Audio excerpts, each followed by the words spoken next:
నమస్తే air plus ఛానల్కి స్వాగతం. రవికిషోర్ మన్కర్ మీతో. అందరూ హెల్తీగా ఉండాలని కోరుకుంటూ NVS 2024 non teaching recruitment exam general Hindi practice set 20కి స్వాగతం.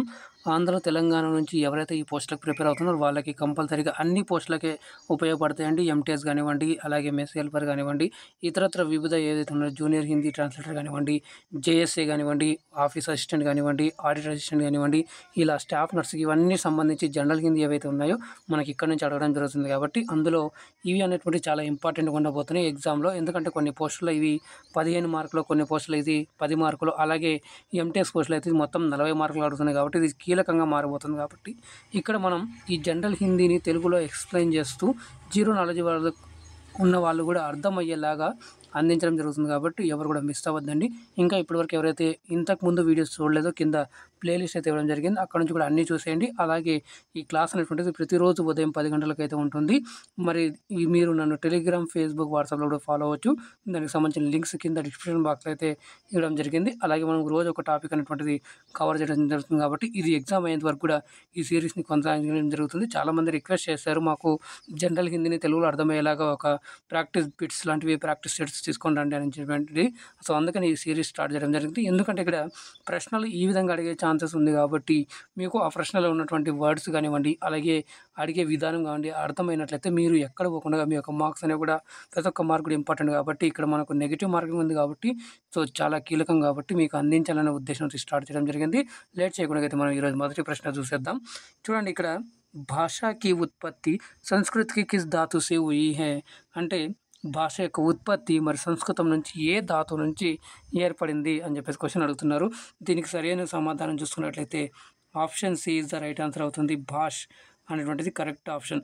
మిగతావన్నీ కూడా అవే ఇచ్చారు. చూడండి, భాష్ భా అని ఇచ్చారు, కానీ మనకు ధాతు అంతే option C is the right answer అవుతుంది. నెక్స్ట్ ప్రశ్న చూడండి, రెండవ ప్రశ్న. దేవనాగరి లిపి కా సంబంధ కిస్ భాష సే హై. దేవనాగరి హిందీ ఉంది కదా, సో ఈ దేవనాగరి లిపి అనేటువంటిది హిందీలో రాస్తారు. కాబట్టి మనకు సింపుల్ ఆన్సర్ ఈజీగా నేనే చెప్పేసాను. కాబట్టి ఇది ఈ ప్రశ్నకి option D is the right answer అవుతుంది. హిందీ అనేటువంటిది సరైన సమాధానం అండి. నెక్స్ట్ ప్రశ్న చూడండి, అనునాసిక్ కా సంబంధ హోతా హై. అనునాసిక్ కా సంబంధ, అనునాసిక్ అంటే మరి ముక్కు అలాగే నోటి ద్వారా ఉచ్చరించే ఏవైతే ఉంటాయో వాటిని మనం అనునాసిక్ అంటాం. అనునాసిక్ అంటే మనం అర్ధచంద్రాకారం అంటాం కదా, సో చంద్రబింది అంటారు. కొన్ని మనం ముక్కు నోటితో కూడా పలికేటువంటివి ఉంటాయి కదా, అలాంటివి మరి ఏమంటారు అని అడుగుతున్నారు. ఇక్కడ కేవల మూసి అంటే ఓన్లీ ముఖం ద్వారాన, కేవల్ అంటే ఓన్లీ అని అర్థం అండి. రైట్, ఇక్కడ మీకు నేను రాస్తాను. కేవల్ అంటే ఓన్లీ, కేవలము తెలుగులో ఉంది కదా, ఆటోమేటిక్గా మీకు అర్థమైపోతుంది. నాక్ ఔర్ ముహ్ దోనో సే అంటే ముక్కు మరియు నోటి ద్వారా. అయితే మనకి ఇదే ఆన్సర్, కానీ కింద ఆన్సర్ కూడా ఒకసారి చూడండి. కేవల్ నాక్సి అంటున్నారు, ఓన్లీ ముక్కు ద్వారానా కాదు. కోయి నహి ఏది కాదు. కాబట్టి మనకు ఆప్షన్ వచ్చేసి ఇక్కడ option B is the right answer అవుతుంది మనకి. నాక్ ఔర్ ముహ్ దోనో సే. రైట్. నెక్స్ట్ ప్రశ్న చూడండి, నాలుగవ ప్రశ్న. అనునాసిక్ వ్యంజన్ కౌన్సే హోతే హై. అనునాసిక్ వ్యంజన్ ఏంటివి అని చెప్పేసి ఇక్కడ అడుగుతున్నారు. ఇక మీరు చూస్తున్నట్లయితే వర్గ్ కే తృతీయాక్షర్, వర్గ్ కే పంచమాక్షర్, వర్గ్ కే ప్రథమాక్షర్, వర్గ్ కోయి నహి. ఇక్కడ చూడండి క్వశ్చన్ మరొకసారి. అనునాసిక్ వ్యంజన్ కిస్సే హోతే హై అంటున్నారు. వర్గ్ కే తృతీయాక్షర్, వర్గ్ కే ప్రథమాక్షర్, వర్గ్ కే పంచమాక్షర్, కోయి నహి. సార్ మీరు ఇలా అడుగుతున్నారు, మరి వ్యంజన్ అంటే మనకి హల్లు అండి. రైట్, వ్యంజన్ అంటే హల్లు. మరి అనునాసిక్ వ్యంజన్ అంటే మరి ముక్కు ద్వారా నోటి ద్వారా పలికేటువంటి ఏవైతే ఉంటాయో హల్లులు ఏంటివి అని క్వశ్చన్ అడుగుతున్నారు. మరి వర్గ్కే తృతీయాక్షర్ అన్నట్లయితే మీకు నేను చెప్తాను. సో మీరు తెలుగులో రాస్తుంటారు కదా కా, ఇక్కడ నేను హిందీలో రాస్తున్నాను. ఇలా అండి, కా, ఖ, గా, ఖ, అలాగే అంగ్, ఇవి ఉన్నాయి కదా, ఇవి వర్గ్ అంటారు. ఈ లైన్ని వర్గ్ అంటారు. వర్గ్ అంటే ఇది, ఈ వర్గ్ని ఇలా అన్నప్పుడు మరి దీంట్లో చూడండి తృతీయాక్షర్ అంటే ఇది మనకు ముక్కు ద్వారా పలికేటువంటిదా, నోటి ద్వారా పలికేటువంటిది అంటే అనునాసిక అంటున్నారు. నెక్స్ట్ ఏమంటున్నారు, ప్రథమాక్షర్ అంటే ఇక్కడ కా అనేది ఇదా అంటున్నాడు. మరి నెక్స్ట్ మూడోది చూసుకున్నట్లయితే వర్గ్కే పంచమాక్షర్ అంటే ఇది అండి. ఇది అన్నట్లయితే మనకు ఎస్, ఇదైతే మనకు రైట్ అవుతుంది. ఈ పంచమాక్షర్ ఏవైతే ఉంటాయి ఇవి మనకు ఎలా అంటే అంగ్, ఞ, న, అణ, ఉమా. మీరు ఒకసారి ఉచ్చరించి చూడండి, మీకు అర్థమవుతుంది. మరి ఈ యొక్క మనకు option C is the right answer అవుతుంది ఈ ప్రశ్నకి. వర్గకే పంచమాక్షర్ అంటే మనకు 5వ అక్షరం, రైట్. ఇలాగా అర్థం చేసుకోవాలి.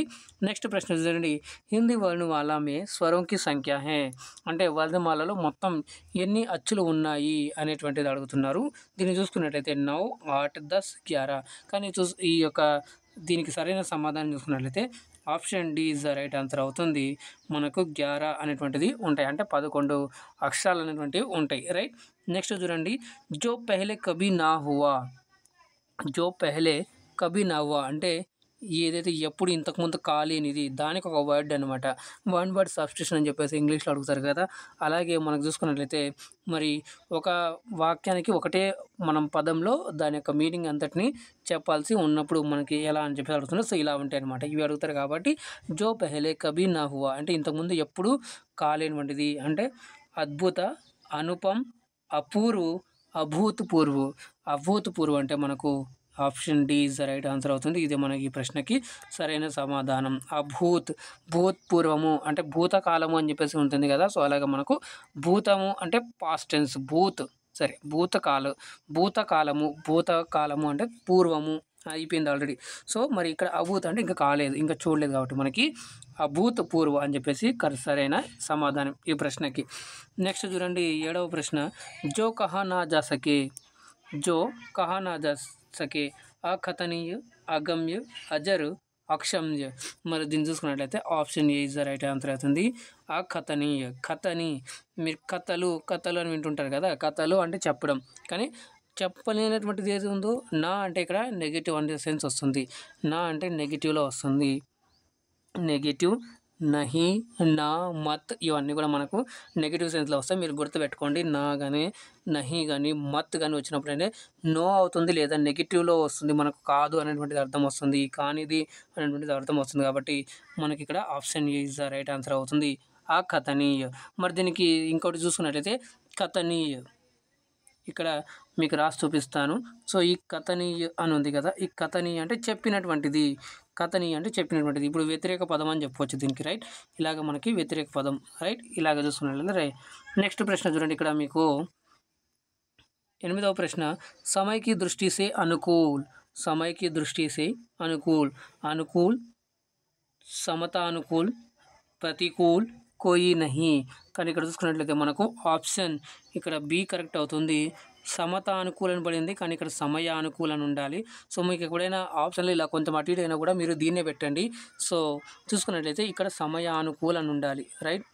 సో మీకు ఎగ్జామ్లో అయితే మీకు ఇలాంటివి ఏం పొరపాట్లు జరగవు, ఒక్కోసారి టైపింగ్ మిస్టేక్ అయి ఉంటుంది కాబట్టి. సో ఇక్కడ మీకు సమయానుకూల అనేటువంటిది కరెక్ట్ ఆన్సర్ అవుతుంది. ప్రతికూల అంటే అనుకూలానికి ప్రతికూలము అనేటువంటిది ఆపోజిట్ వర్డ్, ఓకే. సమయానుకూలం అంటే సమయానుసారంగా వ్యవహరించాలి అంటుంటారు కదా, అలాగా. 9వ ప్రశ్న చూడండి, జో సబ్ కుచ్ జాంతా హే, జో సబ్ కుచ్ జాంతా హే అన్నట్లయితే అందరూ సర్వం తెలిసినవాడు ఎవరుంటారు? అజ్, కృతజ్ఞ, సర్వజ్ఞ, విశేషజ్ఞ అంటే స్పెషలిస్ట్ అనమాట. మరి ఇక్కడ చూసుకున్నట్లయితే option C is the right answer అవుతుంది. సర్వజ్ఞ, సర్వం తెలిసిన వాడు ఏమవుతుంది? సర్వజ్ఞ. ఇలాగా మనం చేయాల్సి ఉంటుంది. ఈ ప్రశ్నకి C is the right answer అవుతుంది. 10వ ప్రశ్న చూడండి, జిస్కి గర్దన్ సుందర్ హో, జిస్కి గర్దన్ అంటే ఏందయ్యా అన్నట్లయితే ఇక్కడ నెక్ అండి, నెక్, మెడ, రైట్. మరి గర్దన్ సుందర్ హో అన్నట్లయితే అందంగా ఉన్నది ఏదైతే ఉందో నెక్, మెడ అందంగా ఉన్నట్లయితే వాళ్ళని ఏమంటారు? సుదర్శన్, సుగ్రీవ్, సుగర్దన్, సుగత్. కానీ ఇక్కడ సుగర్దన్ అనగానే టక్ అని పెట్టేస్తారు, కానీ మీరు చాలా జాగ్రత్తగా చేయాలి. ఈ ప్రశ్నకి సరైన సమాధానం మనకి option B is the right answer అవుతుంది. సుగ్రీవ్ అనేటువంటిది కరెక్ట్ ఆన్సర్ అవుతుంది, ఓకేనా అండి. సో ఇలాగ మనం చూసి చేయాల్సి ఉంటుంది, చాలా కేర్ఫుల్గా మనకు కన్ఫ్యూజ్ చేయడానికి కూడా చేస్తుంటారు. 11వ ప్రశ్న చూడండి, కార్యకో నయే ఢంగ్సే కర్నేకి పద్ధతి, ఏదైతే పని ఉందో దాన్ని కొత్త రీతిలో చేసేటువంటి పద్ధతి ఏది ఉంటుంది? పారస్పరిక, నవాగత రూప్, ఆధునీకరణ్, నవీనీకరణ్. మరి ఇక్కడ చూసుకున్నట్లయితే option D is the right answer అవుతుంది. ఆప్షన్ డి ఈజ్ ద నవీనీకరణ్ అంటే కొత్తదనంతో చేయడం అనమాట, రైట్. ఇది మనకి సరైన సమాధానం. మరి ఆధునీకరణ అంటే ఇక్కడ చూసుకున్నట్లయితే ఆధునీకరణ అంటే మోడర్నైజేషన్, రైట్. మోడర్నైజేషన్ లేదా రినోవేషన్ కూడా అని ఉంటారు, రినోవేషన్, ఓకే. ఇది మనకు కరెక్ట్ అవుతుంది. కానీ ఇక్కడ option D is the right answer అవుతుంది. నెక్స్ట్ ప్రశ్న చూడండి, 12వ ప్రశ్న, జంగల్ మే లగ్నే వాలి ఆగ్. జంగల్ మే లగ్నే వాలి ఆగ్. జంగల్ అంటే ఫారెస్ట్, గుర్తుపెట్టుకోండి ఫారెస్ట్. మరి ఆగ్ అంటే అగ్ని, ఆగ్ అంటే అగ్ని, అడవి, అడవి ఇక్కడ ఆగ్ అంటే అడవి. లగ్నే వాలి అనేది ఉండేదో అంటుకునేటివి, అంటుకునేటివి అని చెప్పేసి మనం చూసుకున్నట్లయితే, మరి ఇక్కడ మనకు అప్పుడప్పుడు వింటుంటాం కదా, సో అడవుల్లో కూడా మంటలు ఎక్కువ అని చెప్పేసి, ఎక్కువ ఎండాకాలం ఉన్నప్పుడు, ఎక్కువ ఎండలు ఉన్నప్పుడు ఇలా అవుతుంటాయి కదా, సో చూస్తుంటాం. మరి దీని యొక్క కరెక్ట్ ఆన్సర్ చూసుకున్నట్లయితే option A is the right answer అవుతుంది. మరి దావానల్ అనేటువంటిది కరెక్ట్. ఇక్కడ కామనల్ ఉంది, ఆప్షన్ ఏం లేదు. నెక్స్ట్ బడవానల్ ఉంది కదా, సో బడవానల్ అంటే ఇది వచ్చేసి సముద్రంలో వచ్చేటువంటి ఏవైతే మంటలు ఉంటాయో అవి మనకు వస్తుంటాయి, అంటే సముద్రంలో వచ్చేటివి, సముద్ర మంటలను గుర్తుపెట్టుకోండి, ఇక్కడ రాస్తున్నాను. నెక్స్ట్ చూసుకున్నట్లయితే మనకి జఠరానల్ అన్నట్లయితే మనకి ఎప్పుడు కడుపులో మంట కనిపించింది కదా, సో కడుపు మంట అంటారు కదా, సో అలాగనమాట. జఠరానల్ అంటే అది అర్థమవుతుంది, రైట్. మరి నెక్స్ట్ చూద్దాం, మనకి ఇక్కడ ఆప్షన్ వచ్చేసి A is the right answer అవుతుంది. 13వ ప్రశ్న చూడండి, ప్రశ్నాది కే ఉత్తర్ కి అపేక్ష కర్నే వాలా. అంటే ఈ ప్రశ్నలకి సంబంధించి ఇంకేతరకు సంబంధించి ఏదైతే రెస్పాన్స్ కోసం ఎదురు చూస్తుంటారో, ఎక్స్పెక్ట్, ఇక్కడ అపేక్ష అంటే ఎక్స్పెక్టేషన్, ఎక్స్పెక్టేషన్ లేదా ఎక్స్పెక్ట్ అని కూడా కనుక్కోవచ్చు, ఎక్స్పెక్టేషన్, ఎక్స్పెక్ట్. సో దీన్ని చూసుకున్నట్లయితే ఇక్కడ చూడండి, ఉత్తరాపేక్షి, ఉత్తరాపేక్షి option B is the right answer అవుతుంది. ఇక్కడ మనకి చూడండి, మీరు ఇలా కూడా చేసుకోవచ్చు.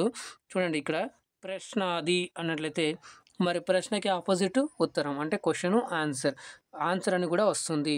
అంటే ఎక్స్పెక్టేషను, మరి ఇక్కడ ఉత్తర్ అని ఉంది కదా, ఉత్తర్ అంటే ఇక్కడ ఒకటి దిక్కు కూడా వస్తుంది, ఉత్తర దిక్కు అని వస్తుంది ఒకటి, ఒకటి మరి మన ఉత్తరము ఉంది కదా అది కూడా వస్తుంది, ఉత్తరము అది కూడా వస్తుంది.